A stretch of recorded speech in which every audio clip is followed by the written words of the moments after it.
এই চারটি খাবার যদি আপনি প্রতিদিন রাতে খেতে পারেন, মৃত্যুর আগ পর্যন্ত আপনার যৌবন শক্তি কমবে না। যাদের যৌবন শক্তি নষ্ট হয়ে গেছে, যদি আপনারা নিয়মিত চারটি খাবার প্রতিদিন রাতে মিশিয়ে খান, হারানো যৌবন ফিরে পাবেন। এই চারটি খাবারের কথা আল্লাহ পাক রব্বুল আলামিন কোরআনে বারবার বলেছেন। রাসূল পাক সাল্লাল্লাহু আলাইহি ওয়াসাল্লাম হাদিস শরীফের মধ্যে এই চারটি খাবারের কথা বারবার বলেছেন। রাসূল পাক সাল্লাল্লাহু আলাইহি ওয়াসাল্লাম যখন কোনো মানুষ অসুস্থ হয়ে যেত, তাদেরকে এই চারটি খাবার সাজেস্ট করতেন। রাসূল পাক সাল্লাল্লাহু আলাইহি ওয়াসাল্লাম বিসমিল্লাহ বলে এই চারটি খাবার থেকে একটি খাবার খাওয়াই দিতেন। আল্লাহ পাক রব্বুল আলামিন সুস্থ করে দিয়েছেন। আর এই চারটি খাবারকেই আল্লাহ পাক রব্বুল আলামিন শিফা বলেছেন। রাসূল পাক সাল্লাল্লাহু আলাইহি ওয়াসাল্লাম শিফা বলেছেন। দেখেন যৌবন মানুষের ইম্পর্টেন্ট একটা জিনিস। যার যৌবন নাই তার মতো পোড়া কপাল আর কে আছে? আজকে দূষিত আবহাওয়া, অপুষ্টিকর খাবারের কারণে আজকের যুব সমাজ অতি অল্প বয়সে যৌবন শক্তি হারায় ফেলতেছে, যৌবন শক্তি নষ্ট হয়ে যাচ্ছে। তবে যদি আপনি অবস্থাতে যদি এই চারটি খাবার নিয়মিত প্রতিদিন রাতে মিশিয়ে খেতে পারেন, তাহলে ইনশাআল্লাহ মৃত্যুর আগ পর্যন্ত যতদিন আল্লাহ আপনাকে হায়াত দান করেন, 80 বছর বয়সও আল্লাহ পাক রব্বুল আলামিন আপনার যৌবন শক্তি ঠিক রাখবেন, যদি আপনি নিয়মিত এই খাবারগুলো খেতে পারেন। এর মধ্যে এক নম্বর হলো কালি জিরা। বুখারী শরীফের 5285 নম্বর হাদিস, বিশ্বনবী মুহাম্মদুর রাসূলুল্লাহ সাল্লাল্লাহু আলাইহি ওয়াসাল্লাম বলেন, ইন্না হাযিহিল হাব্বাতাস সাওদা শিফাউম মিন কুল্লি দাইন। এই কালি জিরা সমস্ত রোগের ঔষধ, সাম ব্যতীত। সাহাবায়ে কেরাম বলে, ইয়া রাসূলুল্লাহ, সাম কাকে বলে? রাসূল পাক সাল্লাল্লাহু আলাইহি ওয়াসাল্লাম বলেন, সাম হলো মৃত্যু। তার মানে মৃত্যু ছাড়া সমস্ত রোগের ঔষধ হলো এই কালিজিরা। এই জন্য সব সময় কালিজিরা খাওয়ার একটা অভ্যাস করবেন। বুখারী শরীফের 5285 নম্বর হাদিস, খালিদ ইবনে আব্দুল্লাহ রাদিয়াল্লাহু তাআলা থেকে বর্ণিত। তিনি বলেন, আমরা একবার যুদ্ধের ময়দানে ছিলাম। তো আমাদের একজন সঙ্গী অসুস্থ হয়ে পড়লো, আমরা তাকে মদিনায় নিয়ে আসলাম। তখনও তিনি অসুস্থ ছিলেন। ইবনু আতিক রাদিয়াল্লাহু তাআলা আনহু দেখবার জন্য আসলেন। আসার পরে বললেন, তোমরা যখন অসুস্থ হবে তোমরা কালিজিরা খাবে, তোমরা সব সময় তোমাদের সাথে কালিজিরা রাখবে।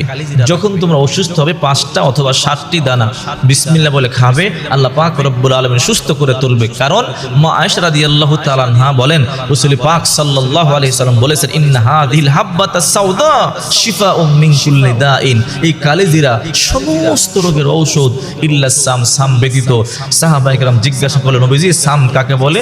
নবীজি বললেন, মৃত্যু। তার মানে মৃত্যু ছাড়া যত রোগ এই দুনিয়াতে আছে, দেখা রোগ না দেখা রোগ, সমস্ত রোগ, ছোট রোগ বড় রোগ, নতুন রোগ পুরাতন রোগ, রাসূল পাক সাল্লাল্লাহু আলাইহি সাল্লাম বলেন, এই কালিজিরা সমস্ত রোগের ঔষধ। আপনি ঘরে কালিজিরা রাখবেন, যখন আপনি অসুস্থ হবেন বিসমিল্লাহ বলে কালিজিরা খাবেন, বিশ্বাস রাখবেন আল্লাহর উপরে, রাসূলের উপরে, অবশ্যই আল্লাহ পাক রব্বুল আলামিন আপনাকে সুস্থ করে তুলবে। 2 নম্বর হলো খেজুর। এই খেজুর সম্পর্কে আল্লাহ পাক রব্বুল আলামিন কোরআনে বারবার বলেছেন এই খেজুর জান্নাতি খাবার। শুধু কোরআনেই নয়, হাদিস শরীফের মধ্যে রাসূল পাক সাল্লাল্লাহু আলাইহি সাল্লাম বারবার বলেছেন।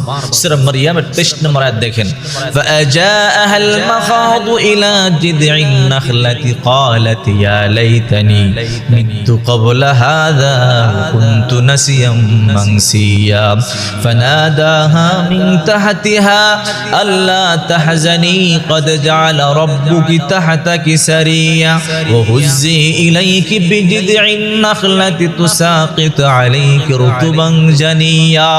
ঈসা আলাইহিস সালামের মা মরিয়ম আলাইহিস সালাম যখন অলৌকিকভাবে গর্ভে সন্তান ধারণ করলেন, পেট একটু বড় হয়ে গেল, চিন্তিত হয়ে পড়লেন। এই হেন পরিস্থিতিতে আমি মানুষদেরকে কি জবাব দেব? মানে জিজ্ঞাসা করলেন বাবাকে কি বলবো।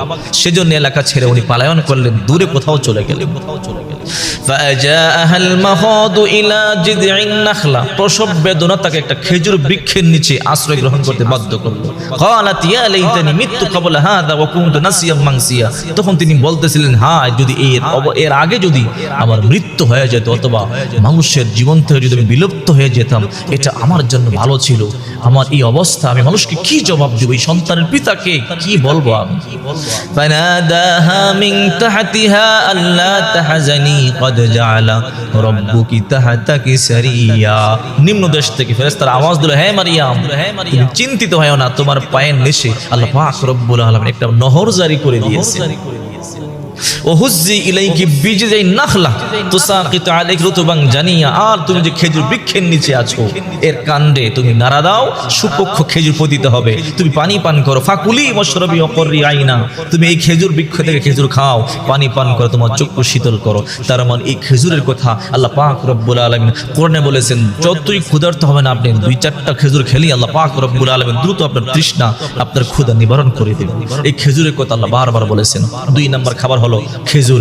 মরিয়ম আলাইহিস সালামের প্রচন্ড ক্ষুধার্ত অবস্থায়, ওই অবস্থায় আল্লাহ পাক রব্বুল আলামিন মরিয়মকে এই খেজুর খাওয়ার কথা বললেন। আল্লাহ পাক মরা গাছে, যে গাছে খেজুর ছিল না, ওই গাছে মরিয়মের জন্য খেজুর ফলালেন। আল্লাহ পাক ওই সময় অন্য কোনো খাবারও দিতে পারতেন, কিন্তু খেজুরটা কল্যাণকর হবে বলেই আল্লাহ পাক রব্বুল আলামিন খেজুর দিয়েছেন। মনে রাখবেন, 1 নম্বর কালিজিরা, 2 নম্বর খেজুর, 3 নম্বর হলো মধু।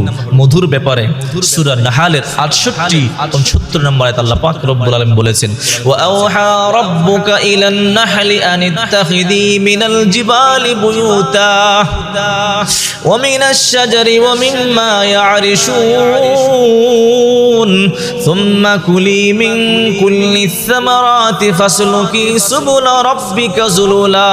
আল্লাহ পাক রব্বুল আলামিন মৌমাছির অন্তরে একথা গেঁথে দিলেন, তুমি 3টা জায়গায় বাসা বাঁধবে, তুমি পাহাড়ে বাসা বাঁধবে, তারপরে জঙ্গলার গাছে বাসা বাঁধবে, ঘরের কোণে বাসা বাঁধবে। কারণ মানুষ 3 জায়গায় বসবাস করে, কেউ কেউ বসবাস করে শহরে, কেউ কেউ বসবাস করে পাহাড়ি এলাকায়, কেউ কেউ বসবাস করে গ্রাম এলাকায়। এই জন্য আল্লাহ পাক রব্বুল আলামিন মৌমাছিকে বললেন, 3 জায়গায় বাসা বাঁধো, যেন আমার 3 শ্রেণীর মানুষ মধু খেতে পারে। কারণ এই মধুর মধ্যে আল্লাহ পাক রব্বুল আলামিন শিফা রেখেছেন। সুম্মা কুলি মিন কুল্লিস সামারাতি ফাসলুকি সুবুলা রাব্বিকা যুলুলা ইয়াখরুজু মিন বুতুনিহা শারাবুন মুখতালিফুন আলওয়ানুহু ফীহি শিফাউন লিন্নাস। এই যে মধুর ভিতর থেকে যেই রং বিরঙের পানিগুলো বের হয়, শারাবুন মুখতালিফুন আলওয়ানুহু ফীহি শিফাউন লিন্নাস, এগুলো মানুষের জন্য রোগের প্রতিষেধক। এই জন্য আল্লাহ পাক রব্বুল আলামিন মৌমাছিকে বললেন, তুমি 3টা জায়গায় বাসা বাঁধবে। কারণ যদি শুধু ঘরের কোণে বাসা বাঁধে, বিল্ডিং এর কোণে বাসা বাঁধে, গ্রামের মানুষগুলো মধু খেতে পারবে না। আবার যদি শুধু গ্রাম এলাকার গাছগাছালিতে বাসা বাঁধে, শহরের মানুষগুলো মধু খেতে পারবে না। আবার যদি শুধু পাহাড়ি এলাকায় বাসা বাঁধে, শুধু পাহাড়ি এলাকার লোকজন খেতে পারবে, শহরি এলাকার লোকজন খেতে পারবে না। এই জন্য আল্লাহ পাক রব্বুল আলামিন 3 জায়গায় বাসা বেঁধে পৃথিবীর সমস্ত মানুষকে মধু খাওয়া সহজ করে দিয়েছেন। এই জন্য রব্বুল আলামিন এই মধু সম্পর্কে বলেন, তোমরা মধু পান করো বেশি বেশি, কারণ এই মধুর মধ্যে শিফা রয়েছে।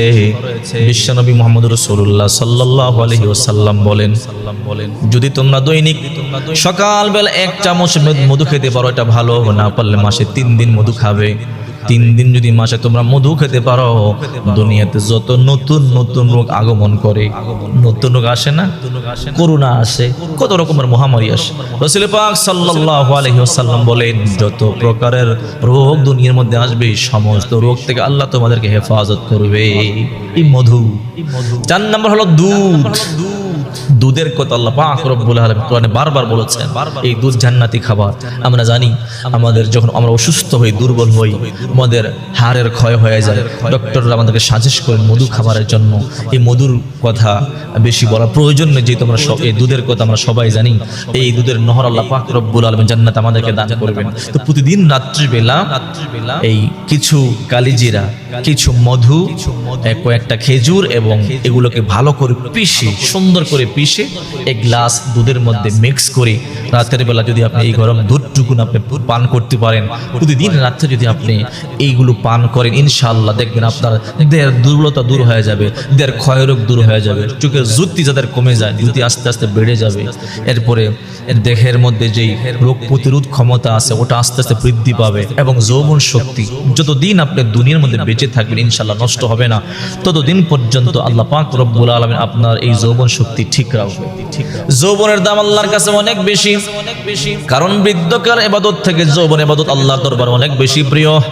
এই জন্য রাসূল পাক সাল্লাল্লাহু আলাইহি ওয়াসাল্লাম কিয়ামতের ময়দানে জিজ্ঞাসা করবে, যৌবন কাল কিভাবে তুমি কাটিয়েছো, যৌবন কাল কি করেছো। যৌবন কোথায় নষ্ট করেছো? এই জন্য সাবধান হে যুবক ভাইয়েরা, হে যুবতী বোনেরা, যৌবন শক্তি আল্লাহ পাক রব্বুল আলামিন আপনাকে দিয়েছে, এটা হলো আমানত। এমন মানুষ আছে অল্প বয়সে আল্লাহ পাক রব্বুল আলামিন যৌন শক্তি নষ্ট করে দিয়েছে, ডাক্তারের কাছে দৌড়াদৌড়ি করে, কবিরাজের কাছে দৌড়াদৌড়ি করে, কিন্তু মনের মধ্যে বড় দুঃখ, ঘরের মধ্যে অশান্তি, সংসারে অশান্তি। যৌবন যার নাই তার মধ্যে পড়া কপালে এই দুনিয়ার মধ্যে আর কেউ নাই। এই জন্য সাবধান। রাসূল পাক সাল্লাল্লাহু আলাইহি ওয়াসাল্লাম বলেন, এই চারটি খাবার তোমরা সব সময় খাবে। এই চারটি খাবারের মধ্যে প্রচুর শক্তি রয়েছে। হাদিস শরীফের মধ্যে যেমনি ভাবে রাসূল পাক সাল্লাল্লাহু আলাইহি ওয়াসাল্লাম খাবারগুলোর কথা বলেছেন, এবং কোরআনের মধ্যে আল্লাহ পাক রব্বুল আলামিন এগুলোর কথা বারবার আলোচনা করেছে। এই চারটি খাবার প্রতিদিন রাতে একত্রে মিশিয়ে আপনি খাবেন, টেনশন নাই। আল্লাহ পাক রব্বুল আলামিন মৃত্যুর আগ পর্যন্ত আপনার যৌবন ঠিক রাখবে।